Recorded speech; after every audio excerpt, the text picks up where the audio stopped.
Yo,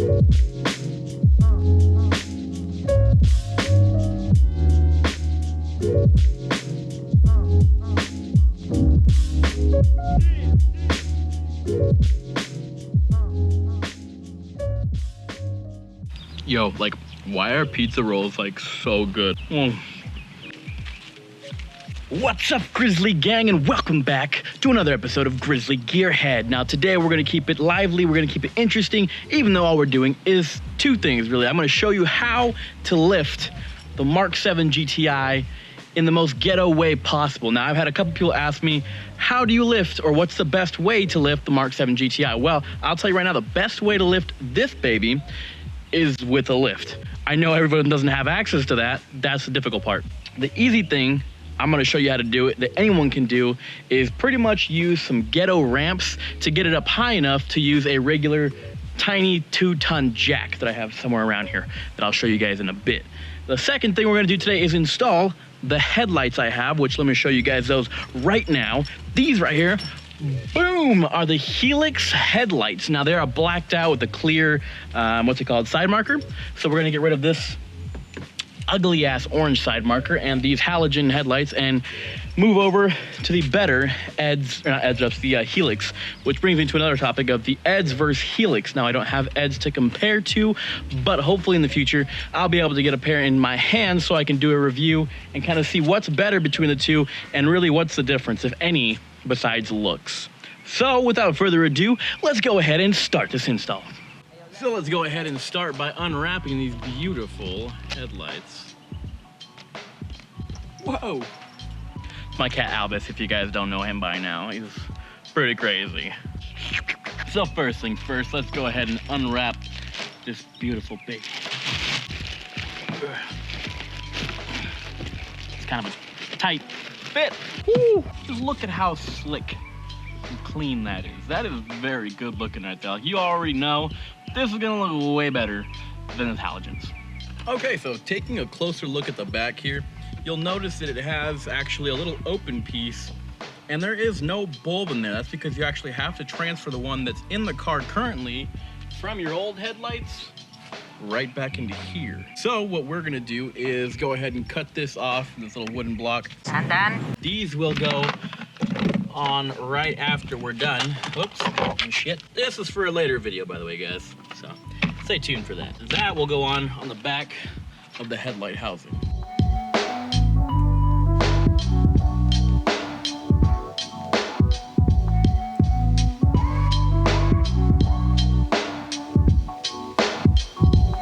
Go ahead and pop that hood. Oh yeah, integrated engineering. I know you guys can't see it right now, but it's starting to sprinkle. It rained all week and I didn't get a chance to film. Today was finally beautiful.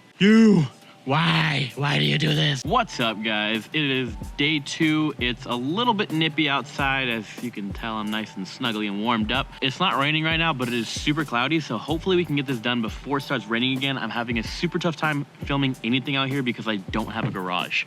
So not having a garage makes it difficult to do anything car related while it's raining, and it's been raining a lot.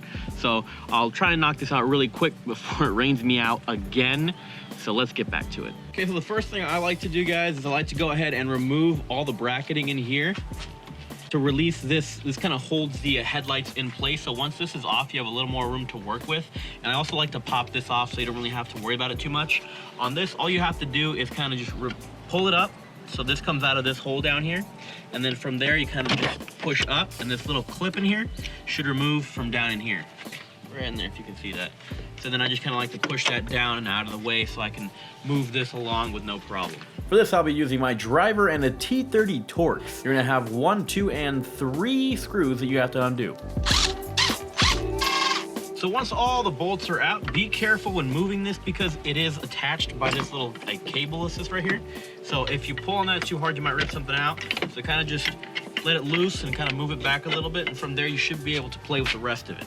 Now looking at the front of the headlight here, if you look right on in there, that is a T30 as well, same as the other 3. So that's the 4 major points. That's 1, 2, 3, and 4. for the top half. So now what we're gonna have to do from here is actually go ahead and remove the front bumper to remove the headlight. And don't forget to disconnect the headlight before you remove it. You wanna make sure the wiring harness is disconnected or else you're gonna rip something and that's not gonna be a good day. That's located right in here. So all you're gonna do is this clip right here, go ahead and pull that back and it pops right out. Shazam. So this is where it gets a little bit tricky. It's nice to have a friend to help you, but if not, because I don't, you can still do it. But what we're gonna do is go ahead and remove the screws from the fender lining in the wheel wells, and that'll allow us to move the tire side to side so we can actually remove the bumper and won't have the fender liner attached, because the fender liner kind of wraps behind the wheel well, attaches to some other pieces in there, and it makes it difficult. So I already have my belly pan removed because I've been working on the car a lot lately. But if you don't have the belly pan removed, you can either watch the video above on how to do that from Deutsch Auto Parts, and that'll show you how to remove the belly pan. But for now, I'm not gonna show you guys how to do that. I'm just gonna show you how to remove the front bumper with the belly pan already removed. To remove the front bumper, you only need to remove these two screws from the fender liner. To actually get access to all of these, we're gonna go ahead and turn the wheel to the right so we have this empty gap in here. I got my keys. All right. All right, it helps to have your keys because then you can actually turn the ignition on, which allows movement of the wheel, pretty much. If not, your wheel's gonna be locked out. So.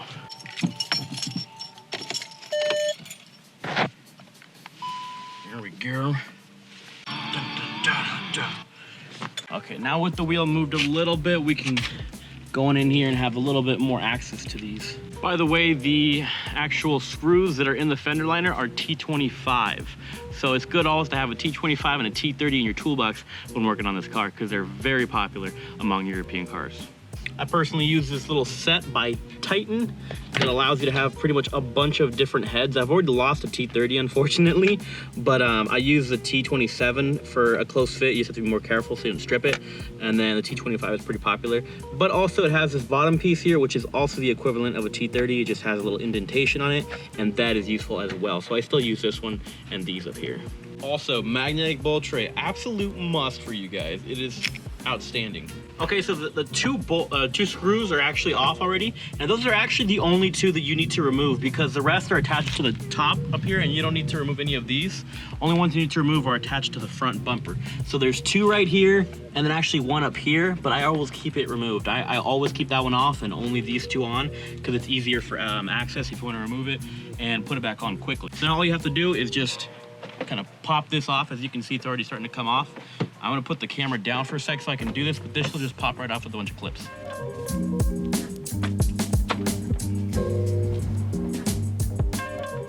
So it's really hard to see right now, but I'll show you guys later. But if you look down in there, there's actually a clip that attaches to the fog lights. So you have to be really careful to disconnect that before you remove the whole bumper. You run the risk of like yanking out the wiring, and that would be a bad day. I have that side disconnected. Now I'm gonna do the same on this side. Just be very careful when doing that.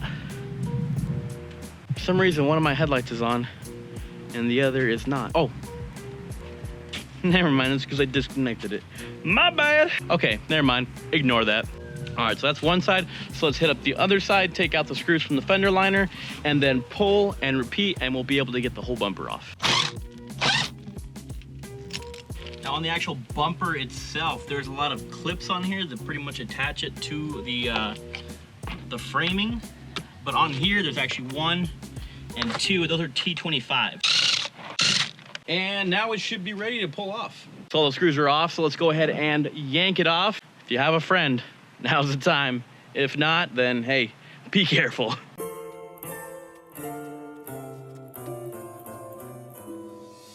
Okay, so I actually forgot to remove a couple of screws under the bumper, so I'm gonna go down there and remove those with the T25s. Now I'm gonna show you how I'm gonna do this. I don't have a ramp, I don't have a lift, so pretty much what I do to lift my GTI is this, watch. You ready to be in the video now or what? Not yet. Not yet? What are you doing in my toolbox, girl? Science project. Science project. For what? You don't go to school? I am going to need these. For what? For my science project. What housing? That's my hosing. Hey, come back. Put it away. I'm gonna whoop that ass. I'm gonna whoop that ass. Whoop your ass. Give me that tool. Give me that to me. Give me that to me. Give it to me. Give it to me. Where your shoes at? Why ain't got no shoes on? Where your shoes at? Where your shoes at? Where your shoes at? Okay. What were we talking about? Oh yeah, lift. This right here is my little cheap, crappy lift. Barely has a tiny little head on it. You guys see, let me bring it down. Oh, that was kind of fast. Oh, well. So this is my tiny little lift. It's like from the 1970s. It was my dad's. Yeah. Now, if you look under here, this right here is a little metal piece. It's like a little metal rod. Oh no. Oh no. Oh no. Oh no. It's sprinkling. It's sprinkling. No. Come on. Look at this. Look at this. Help me. What do you, put that away. Oh, come on. No. No. And it's not even just, it's like starting to come down. No. Oh, man. It's starting to rain. Not even like a little bit. It's starting to come down pretty good. Damn it. Well, I gotta put my shit away, guys, so give me another bit. It'll probably another day for me, but for you guys, it'll be like 2 minutes. All right, I'll see you guys in a few seconds.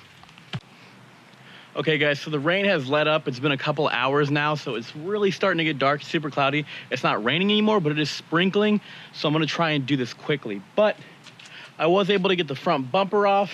That was not as much of a pain as it was the first time, but just be aware when you're pulling it off before you actually unclip everything. Make sure you have all the screws off, every last single one. Double, triple check, because if not, it makes it a super pain in the ass to have to get it almost all the way off. You figure out there's one last screw on there, and you got to get under it, hold it up, and unscrew it. So just make sure you double check. But other than that, pretty much good to go. Came off perfectly. No problem with the clips or anything. So now all I have to do is actually remove the headlight housing and then switch out the bulbs to the new Helix ones.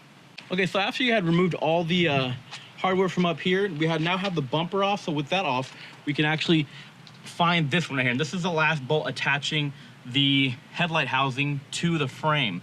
So once we remove this, we'll be able to pull this out.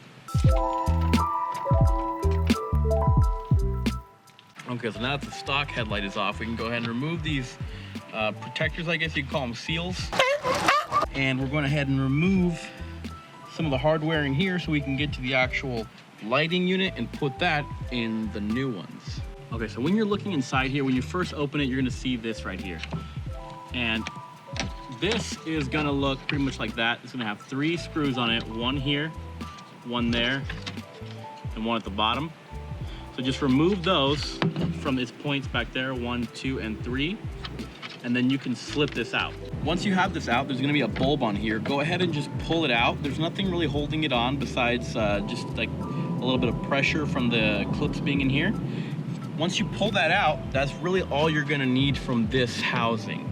So once you have that bulb, you just take it straight on over to the new Helix ones.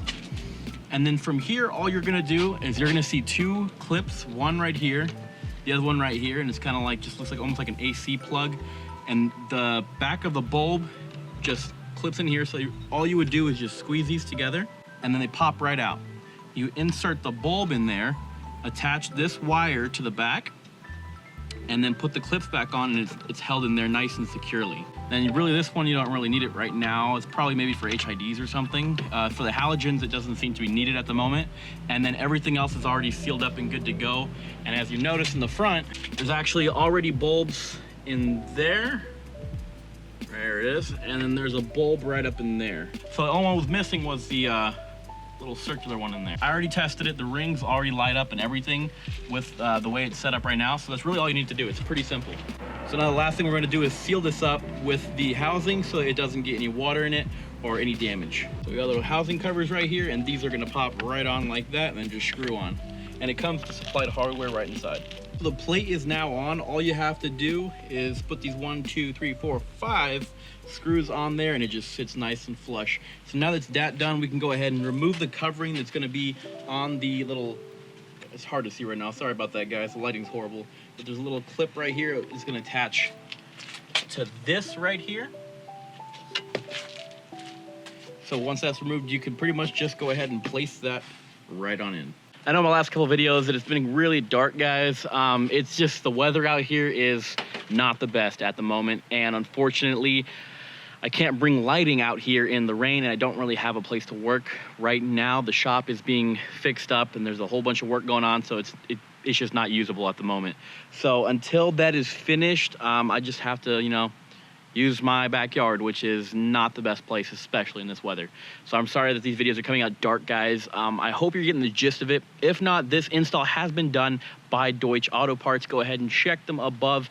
Their videos on installations are way more descriptive, much better, and easier to kind of understand than mine, of course, because I'm not a mechanic. However, Paul is. So yeah, check out that video if you guys want something more in-depth. And I'm sorry that it's dark. Hopefully I'll be able to get a nice portable lighting system and the weather gets better soon. So I thank you guys for putting up with it in the meantime.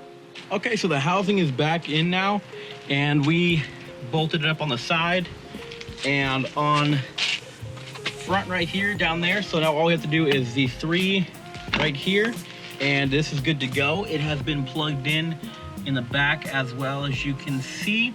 So once this is all the way bolted up, we can go ahead and turn the car on, test it out, see what it looks like.